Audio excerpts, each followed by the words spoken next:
Okay, let's dive in. Today, we're pushing past the usual headlines, the billions made by Warren Buffett. We're zoning in on something a bit different, conviction. That's right. We're looking at his decision-making process. Yeah, specifically through this really fascinating ranking of his most, let's call them important investment decisions. But here's the twist, the hook, right? Yeah. This ranking, it doesn't measure success by the final dollar amount. Exactly. That's what makes this analysis so interesting. We're looking at a deep dive into moments where Buffett really had to quantify his belief. The research we looked at ranks his top 25 investments not on the final payout, but on, well, his initial conviction. Okay, conviction. How are they measuring that? Well, this is the key nugget for you, the listener. The metric for importance here is defined strictly by the percentage of his net worth he committed to that specific deal. Ah, okay. So at the moment he pulled the trigger. Precisely. At the time of purchase, it's about how much of his available capital, his capacity, he was willing to put on the line for that single idea. Okay, let's unpack that a bit. So measuring conviction by proportional commitment. You're not just looking at how big the win was eventually, but how much he was willing to risk personally. You got it. It measures the depth of belief before the outcome was known. So how does that metric play out over his career? Because, the research points to a pretty clear evolution in his thinking, right? What he targeted changed. Oh, absolutely. And what's really fascinating is how this conviction metric, this percentage of net worth thing, it actually highlights two really distinct phases in his investment philosophy. It wasn't just a slow drift. It was a pretty fundamental shift. You can see it in where he was comfortable committing those big chunks of his wealth. Okay, walk us through that evolution. What was phase one? What was he looking for initially? So initially, he was very much a disciple of Benjamin Graham, pure value investing. He was hunting for what Graham called cigar butts, these deeply undervalued bargains. Right, companies that might not be great businesses. Often mediocre, yeah, or even struggling. But they were trading for so cheap, like way below their liquidation value. Can you give us a quick sense of liquidation value? Sure. Basically, imagine they shut down the company tomorrow and sold off everything, the buildings, the equipment, inventory, what's left after paying debts. That's roughly it. Buffett, back then, was famous for wanting to buy stocks for, say, less than 2/3 of that quantifiable breakup value. Purely quantitative. Price was everything. Pretty much. Quality of the actual business was secondary. Find a cheap price tag, that was the game. Okay, so that's phase one. What triggered phase two, the big change? Well, the big catalyst was undeniably Charlie Munger. Their partnership really shifted his perspective. This led to phase two, the transition towards buying high-quality businesses. Ah, the great company at a fair price idea, rather than the fair company at a great price. Exactly. Companies with what he started calling moats, durable competitive advantages. The focus shifted. Less about the rock-bottom price, more about the quality and long-term prospects. Even if it seemed, well, more expensive by those old Graham standards. Precisely. He became willing to pay up for excellence. And the analysis we read points to one specific deal as sort of the turning point, right? See's Candies. Why was that one so pivotal? See's Candies in 1972 is, the perfect example, because the numbers just didn't fit the old model at all. He paid about $25 million. Now, get this. The company only had around $4 million in tangible net worth, like book value. Wow, so by the old liquidation value metric, that looks terrible. Absolutely absurd. But Buffett and Munger saw something else. What did they see? They saw the brand. Incredible customer loyalty, pricing power, they could raise prices without losing customers, and crucially, it didn't need much capital to grow. So a high-quality business, even though the balance sheet didn't scream bargain. Exactly. He committed a significant chunk of his available capital, proportionally speaking, to a deal that his younger self, the pure Graham disciple, would probably have run away from. It was a bet on the qualitative factors, the brand, the moat. Absolutely. A conviction bet on quality over just cheap assets. And See's taught him a powerful lesson. Which was?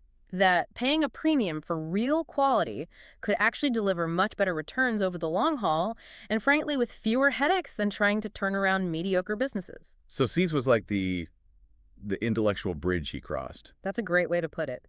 It allowed him to make those future high-conviction bets, putting large percentages of his net worth into great companies, even if their PE ratios looked high. Okay, so See's built the bridge. Let's talk about what happened once he was firmly on the other side. What did those really high stakes, high conviction bets look like? The ones that rank highest on this percentage of net worth scale? Right. This is where looking at that metric gets really insightful. Forget the final billions for a moment. Focus on the percentage risk he took at the start. We should definitely look at a few key holdings. The context, the valuation, how much he put in. Let's start with one maybe less famous than Coke or Apple. How about the Washington Post? Ah, yes. WAPO in 1973. That was a huge conviction play, a massive commitment for him back then. We're talking around $10 million, which doesn't sound like much now, but for his partnership then, it was a very substantial piece of their capital. Definitely over 10% of his net worth tied up in it. And what was the conviction based on? Cheap price. Well, the valuation was, let's say, reasonable, not a screaming bargain like the old days. The real conviction was twofold. First, it was a bet on a dominant media asset, almost monopoly in a crucial city. Second, and maybe even more important, it was a bet on the management, specifically Katharine Graham. So trust and leadership played a big role. Huge. He deeply believed in her ability to lead the company. Plus, you have to remember, investing in newspapers back then, it required patience. It wasn't a liquid, easy trade. Right. People were already starting to worry about the future of print media, even then. Exactly. So committing that percentage of his net worth was a real long-term conviction bet on the quality of the asset and the leadership. And, well, it paid off spectacularly over decades. Okay, let's jump forward. What about Disney? The source mentioned he had a couple of goes at Disney. Yeah, the analysis highlights both. But that initial investment back in the mid-1960s is really interesting from a conviction standpoint. Why specifically? Because it showed an early grasp of the value of intellectual property, like the power of brands and characters way before content is king became a cliche. His commitment, again, relative to his size back then, was significant. And think about the valuation. What was the PE ratio like? He was willing to pay what was considered a pretty full price, sometimes, north of 18, maybe 20 times earnings. That was definitely a premium compared to the average stock back then. So again, not a statistical bargain. Not at all. His conviction wasn't in the existing assets on the ground.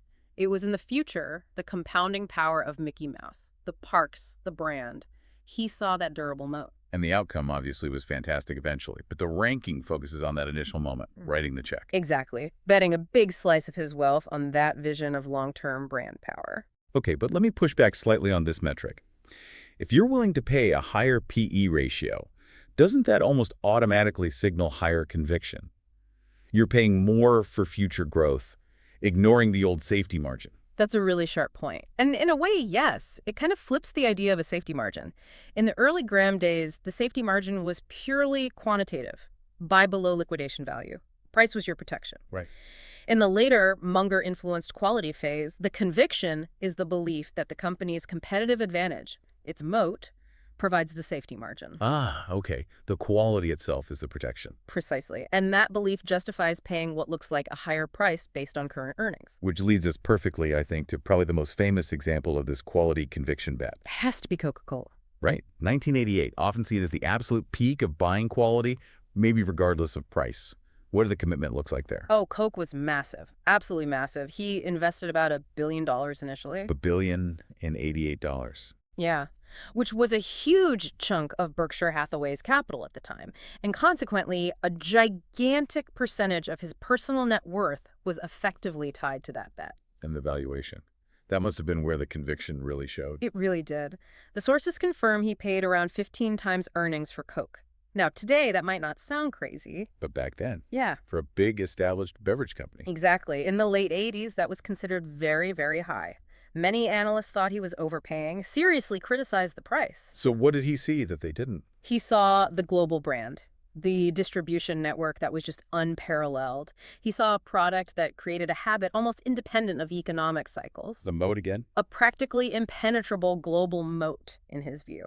So he looked past the short-term earnings multiple, committed a huge part of his resources, based on the conviction that this competitive advantage was incredibly durable. So when you look at the Post, Disney, Coke, it's fascinating how that high conviction, measured by commitment, shows up across totally different industries. Right. Newspapers, candy, entertainment, beverages. But the common thread seems to be identifying that unique, high-quality, durable edge. That's the key insight, I think. That's what he was willing to bet the farm on. relatively speaking. Okay, this brings us to the million-dollar question, or maybe the billion-dollar question.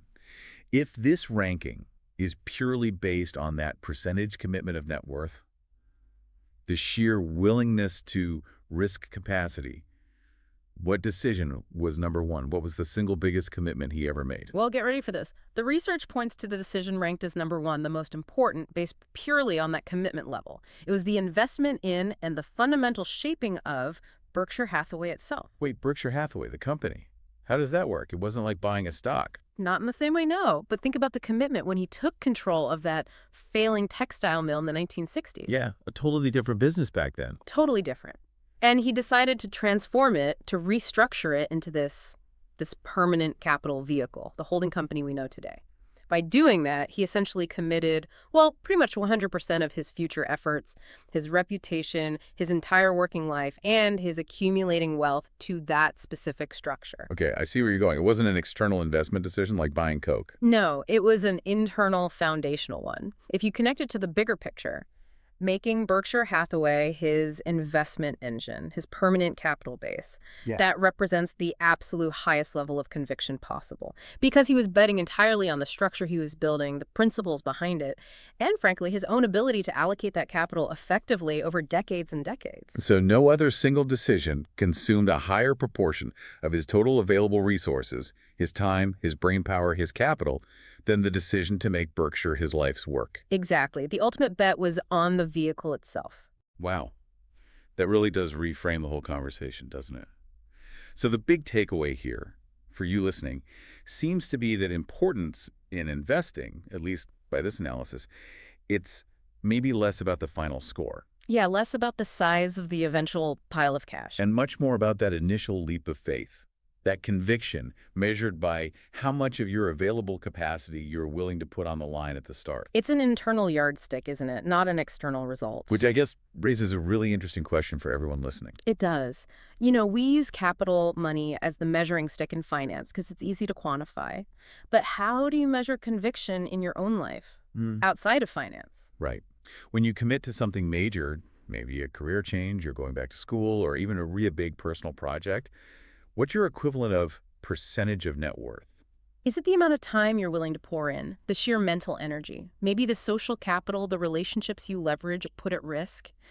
How do you quantify your conviction? Yeah, what does this all really mean for us? Maybe the ultimate deep dive isn't just analyzing Buffett, but figuring out which decisions in our own lives deserve that highest percentage commitment of our own finite resources. Whatever those resources may be, time, energy, focus, money. Where are you willing to go all in? That's definitely something to think about. Absolutely. Something for you to mull over on your own. Well, that's all the time we have for this deep dive into the calculus of conviction. We hope it gave you a new lens for thinking about risk, belief, and commitment.